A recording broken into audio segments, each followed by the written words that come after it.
Ladies and gentlemen, Reliance Entertainment welcomes you to a rare and fascinating evening.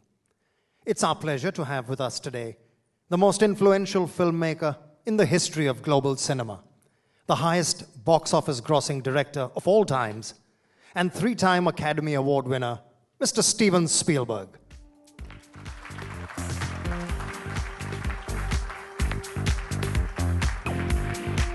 In conversation with one of the greatest actors in the history of Indian cinema and one of our finest intellectual minds, Mr. Amitabh Bachchan.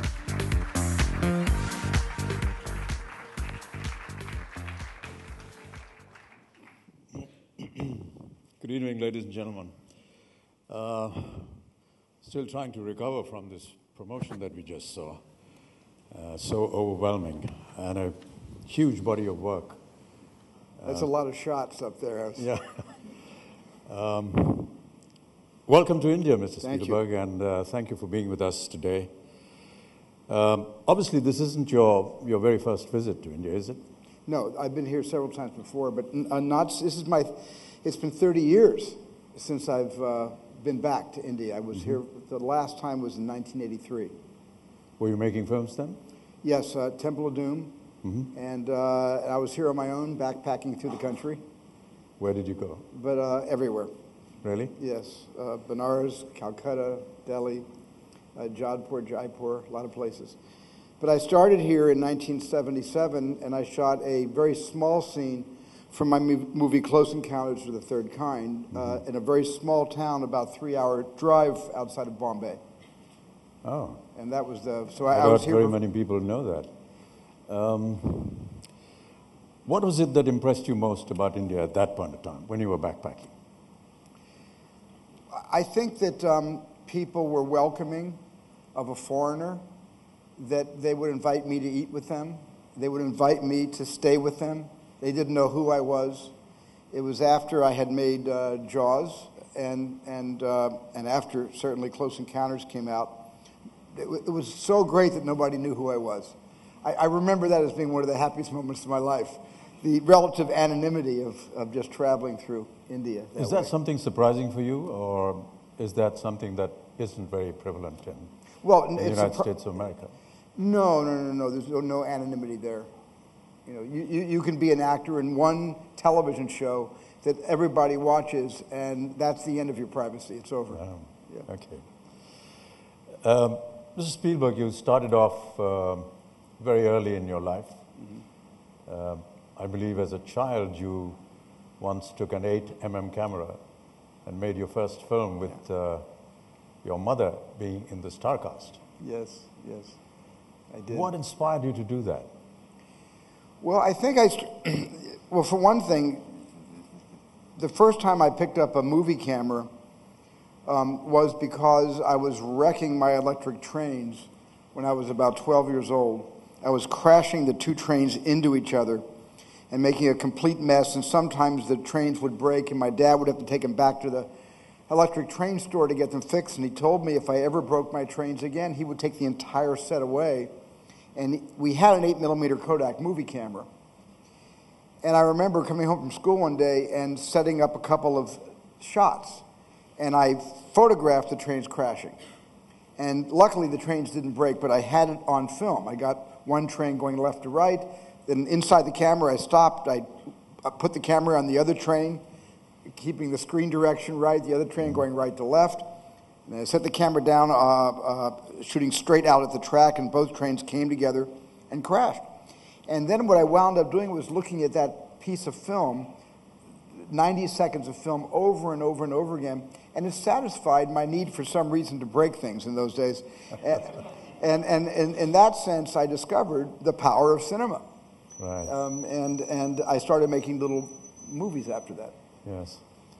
Your first film was Duel. Yes. Very unusual topic, very unusual subject.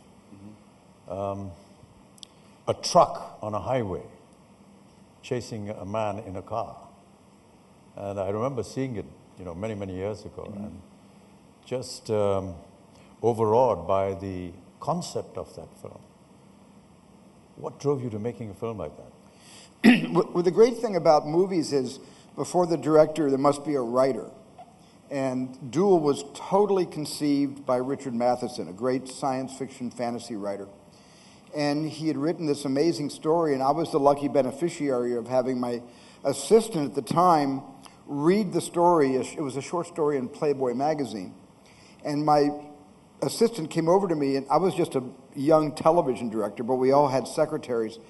And she said, "I think this is right up your alley. I think you should make this into a movie." And she gave me the Richard Matheson short story. And then she found out that it was, in fact, going to be a TV movie for ABC. And she encouraged me, if I liked the story, to go apply for the job, which I did. I went out and I kind of imposed myself on met the producer who was producing it and tried to talk my way into getting the job. And that's how it all began. The one thing that really caught my attention in Duel was the very effective use of sound effects.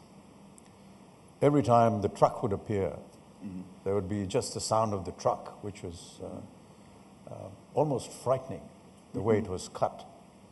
Was that deliberate? Well, the truck, had a presence that was very important. I really thought it was a monster movie. I mean, I approached it like a Japanese Toho monster movie. Instead of Godzilla, I had this 18-wheeler, obviously empty because it didn't blow up at the end, tanker truck. And there was something about creating a kind of oral threat to it, a real, auditory menace. And so we had some really young and new sound effects artists working in television at Universal at the time, who came up with a leitmotif to give the truck a kind of personality through just sound effects. So a lot of the truck is a sense of the vibration, a very low bass whenever the truck came by. Yes. They recorded the truck going by all the time, but then they did some doctoring to the sound and got the truck in a much lower, deeper register. You've always had a desire to do something different all the time.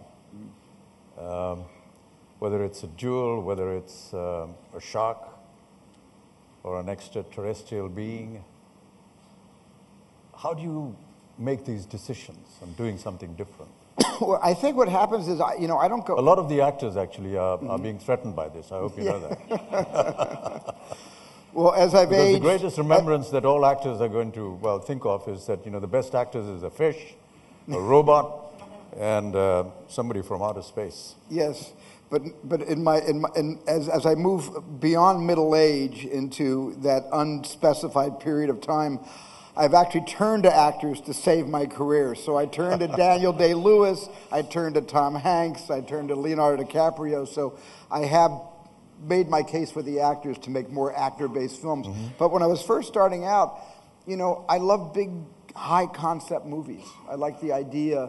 If the idea made me want to see the movie, then I wanted to figure out how can you write to that idea and really put it on display.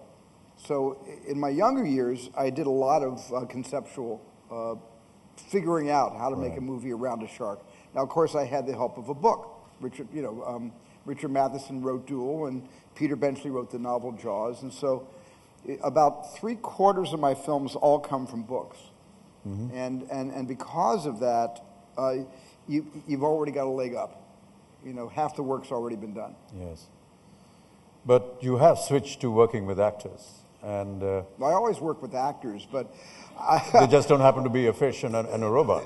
Exactly. But even in the casting process, I've noticed that they've been very unusual. Tom Hanks as a soldier, for example. Why would you have thought that? Well, Tom's a great leader. I mean, Tom has profound leadership abilities, and it comes through in a lot of his work on the screen. Yeah, he started as a comedian.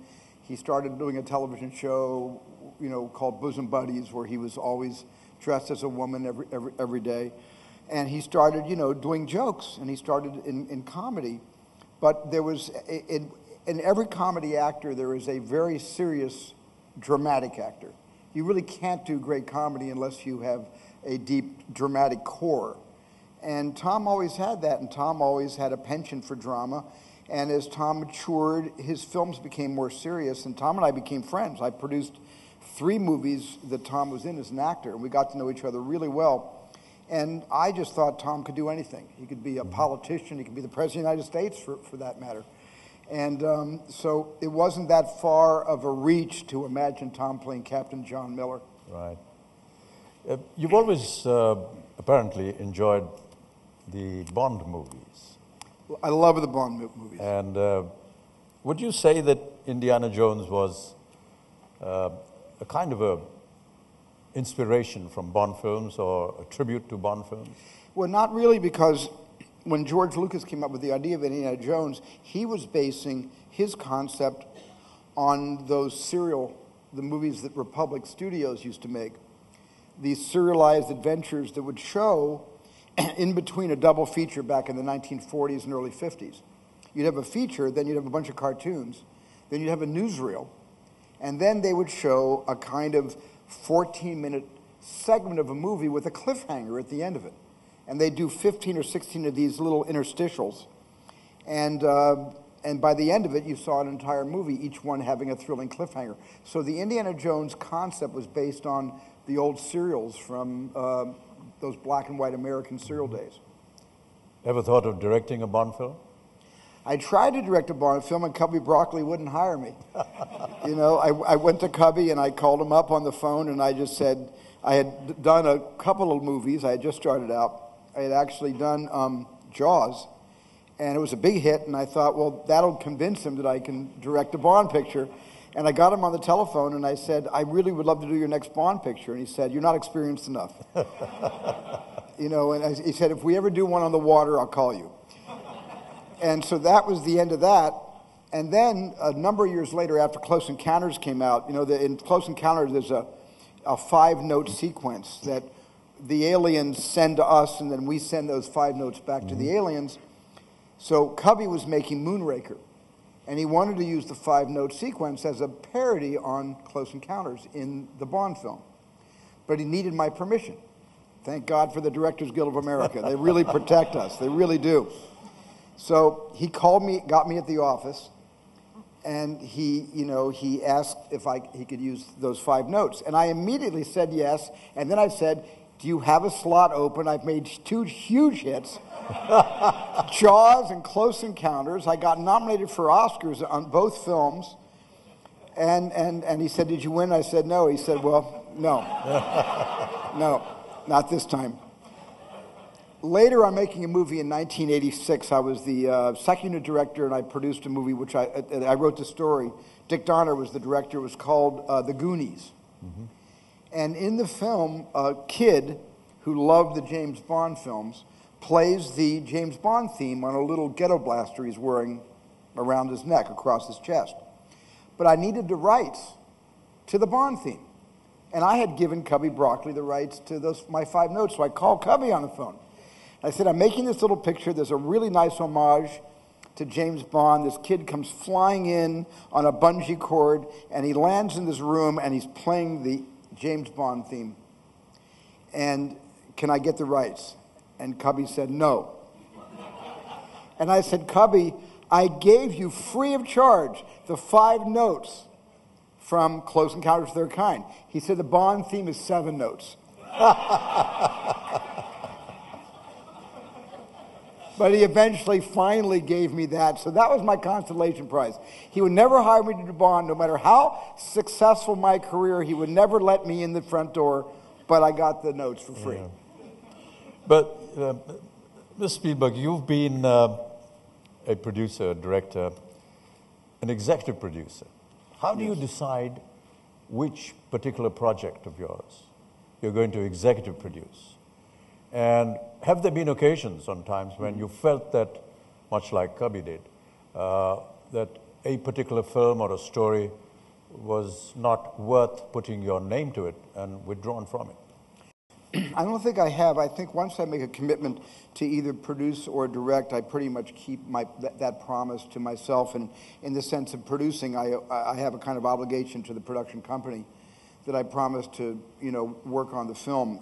So I'm pretty much, what makes me decide to direct for me is still a big unknown mystery. I still can't really tell you why something like Amistad, a clearly non-commercial movie, would grab me so passionately and would keep me interested for 2 years until it was finished, and why a movie like American Beauty, which I produced, would not compel me to direct it when Sam Mendes did a brilliant job directing it. And I don't know what the reason is. I think maybe some movies are destined to be yours, to belong to you, and some movies aren't. And my wife read American Beauty. I brought it home one night, and she said, "This is your next picture. You must direct it. This is one of the greatest scripts I have ever read, including some of the last few movies you've directed." and it didn't speak to me that way. I knew it was a good picture, but it just didn't speak to me, or didn't speak to that part of me that needs to make that critical decision to take over the whole project. And I went and hired a complete unknown to direct it. Sam Mendes had only done stage work, had never made a movie before, but I loved his theater work so much, I thought he could do an extraordinary job, and he did. And he won the Academy Award. There's always been an emotional quotient in every film of yours. And is emotion close to you? And what is the deciding factor? Is business more important for you, or the emotional factor in a story? No, the emotional factor in the story always trumps because business. You have been breaking the business barriers very often. But what calls to me is not whether a film is going to make $1 gazillion. Mm-hmm. What calls to me is there a deep urge in the center of myself that only that film will release and then exorcise. And that's the only condition I'll direct a movie. If I'm doing a sequel, of course. If I'm doing The Lost World, A Secret of Jurassic Park, of course, I know that the bar's been raised, because if it doesn't make this X amount of money, everybody thinks it's a failure. And there's that added pressure of great expectation. The Indiana Jones series, they're not sequels, but on all the other 3 Indiana Jones films that I've directed, there's a tremendous level of expectation, and that's nerve-wracking. Yeah. But the fact that those movies are successful and make a lot of money isn't why I decided to direct sequels to the Indiana Jones series. Emotion is a great factor in the films that we make here in India. Mm-hmm. And are you aware of any of our work? I'm not as aware as I should be sitting up here, being somebody with international claim. We don't have great access to Indian films in America. We don't have, like they do in other countries, you go to any country in Europe or Asia, and you go to a hotel, and there are channels, and each channel is based on a country. Right. And there's movies, and there's news, and there's culture, and there's commentary from each of the different countries. We don't have that in the U.S. Why? Commercial reasons. If something is not deemed to be commercial or to make a connection with a demographic or a certain demographic, it's not considered to be worth putting on the air. So that's why Robert Redford did such a wonderful thing by inventing the Sundance Channel. And we also have a channel called the Independent Film Channel. These are 2 very valuable channels because we expose films from offshore, often for the first time, to an American audience. But we don't have enough of those channels. Right. And we don't have enough countries represented on American television that would give a chance for people who love movies to see the movies that come out of India. What do you think we should be doing for a greater exposure in, say, the United States of America? I don't think it's anything that you need to do. It's something we need to do. We need to do this for the global culture. Not just because I'm here in India talking to wonderful filmmakers, and certainly to yourself, who we all are aware of in America. But it's because, you know, the world has shrunk to the size of a postage stamp because of the social networking. And just because of the breakthrough of the information highway, the oceans have narrowed and countries have come closer together. And cultures aren't so different when we can all share each other's art. And when that starts to happen, it's really up to the host country to find ways of streaming the art and the culture and the great ideas and the great inspiration from a country like India. So that's not really your responsibility. It's our neglect and our need to be more responsible to exposing Americans to more films from around the world. As somebody who's so influential in Hollywood and in America, would you propagate our case for us, please? Because we do need a lot more exposure. I have propagated your case, and I will propagate the case. And part of the relationship, the fringe benefit of this great relationship that DreamWorks is having with Reliance and Anil Ambani and Amitabh Bachchan is the fact that this is one of our goals. One of our goals is to build the cultural bridge between India and the United States. Right, right. We're already building the bridge right now. Yeah. Mr. Spielberg, you have often said in some of your interviews that if you want to be remembered by some of your films, it would be E.T. and Schindler's List. Why? Well, E.T. is the movie that when I go to different places, people talk about the most. You know, and it used to be just young people talk to me about Schindler's List, but that young demographic has really grown up, and now they're talking to me about showing Schindler's List to their children. And I'm getting so old, grandparents are telling me stories about their grandkids seeing not Schindler's List, but E.T. for the first time. So that's the film that people talk about the most when I travel. And the other film that people talk about the most when I travel around is Schindler's List. Right. Is that just that reason, or was there something else behind? Well, E.T. was the film that got me to want to be a dad for the first time. I was a bachelor and I had no children, and I worked with Drew Barrymore and Robert McNaughton and Henry Thomas, who played Gertie and, you know, and the three kids.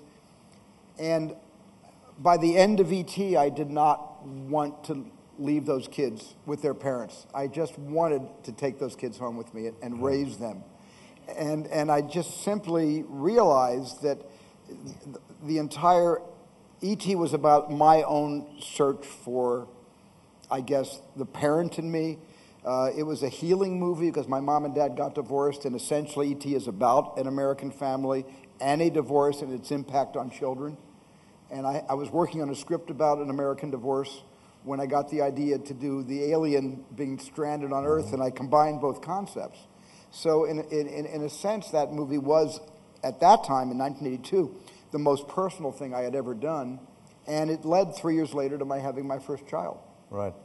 You have many children now, I have grandchildren. seven now, and 3 grandchildren. Wow. Yeah. Do they see your films? They do. They don't like all of them. Because there's a we used to joke about this when I was growing up. In the 60s, we used to scream at anybody over 30 years old that there was a generation gap and you don't understand us. And my kids are now throwing that right back at me. Yeah. And so it's interesting because they tell you the truth. They really tell me the truth. Which are the ones that they like the best?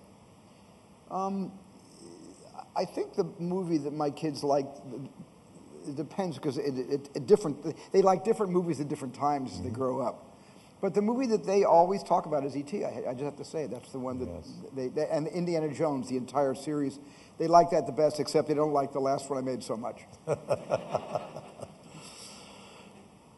You've been making films at a time when there have been many contemporaries of yours, Coppola, George Lucas, Scorsese, Brian De Palma. Right, Martin Scorsese. Scorsese. Did you ever build relationships with them to discuss the future of cinema or what you were doing? Or was there envy in what the other person was doing? Yes, there's always envy. Envy is a good thing. You can't rise to any great height without not just envy, but it's because envy might be the wrong word. It's more jealousy and ambition and wanting to do better than those guys. And they all felt that way. We all felt that way about each other. But in trying to inspire each other and outdo each other, we worked together and collaborated with each other to make our films better. My movies are better for having Francis, George, and Marty and Brian in my life. And I think some of their films are too.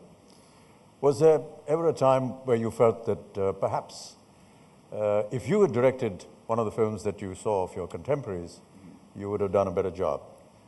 No, I really don't think so. I mean, nobody but George could have done Star Wars. Nobody. Well, I was just going to ask you that. Well, would you have done a Star Wars? No. I would never have done them because my space movies are about. I don't want to go all the way out there to find aliens. I want them to come to Earth. It's much more convenient. I want them landing in my backyard. I don't want to have to lift a finger. You know, George likes to go, millions of light years out there. You know, he loves that. He loves, what is that, far, far away, the galaxy far, far away. So that wouldn't have been in my wheelhouse.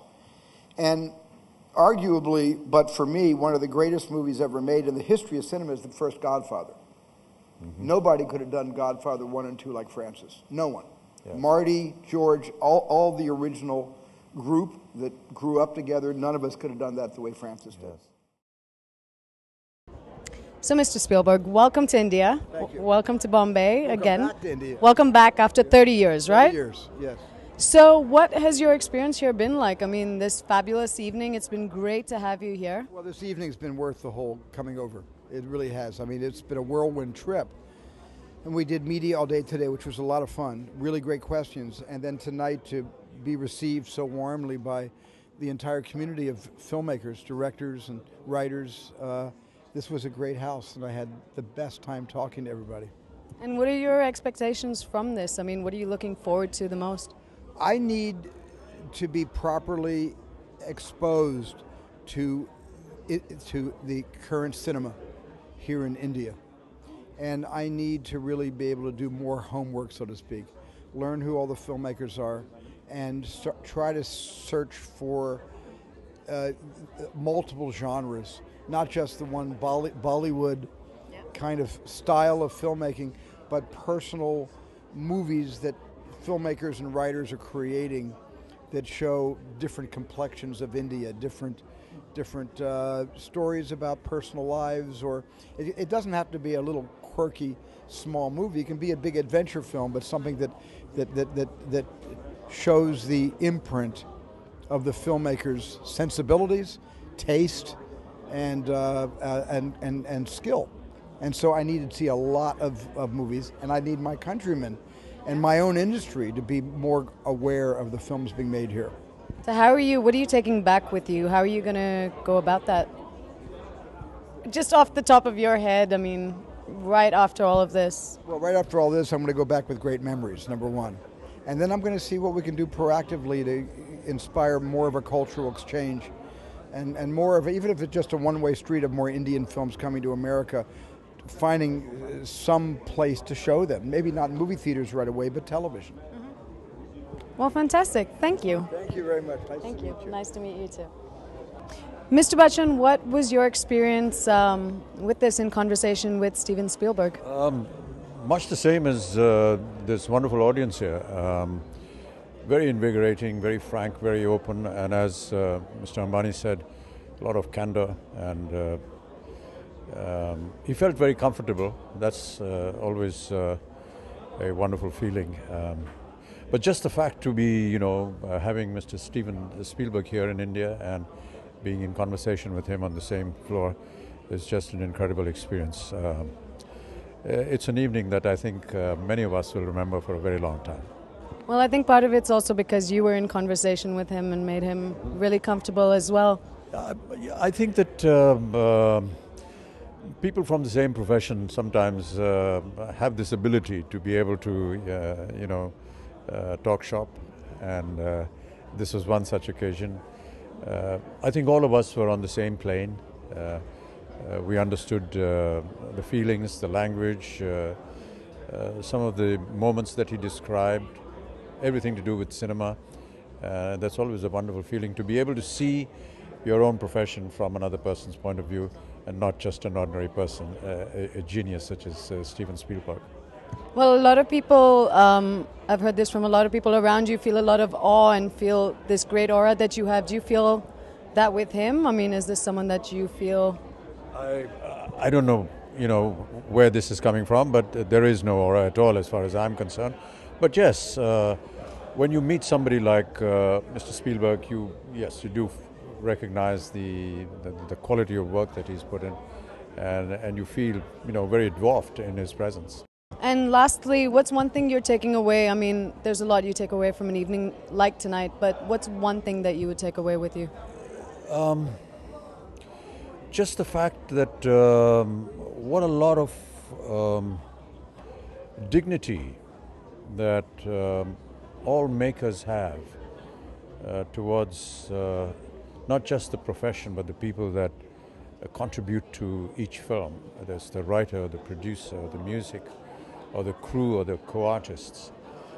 That's very vital. And I've always believed that once that atmosphere is prevalent on any movie set, irrespective of what the business of the film is, or the commerce of the film is, it's a great joy to be associated with a project like that. And that's what came through very well in what Mr. Spielberg was saying. Also the fact that his great knowledge about his own instincts before he decides to make a film, and what is it that sort of pushes him into making a particular subject. They've all been so diverse and so unusual that no one ever thought about it. So obviously this has to be the work of a genius and somebody like Spielberg. Well, thank you so much.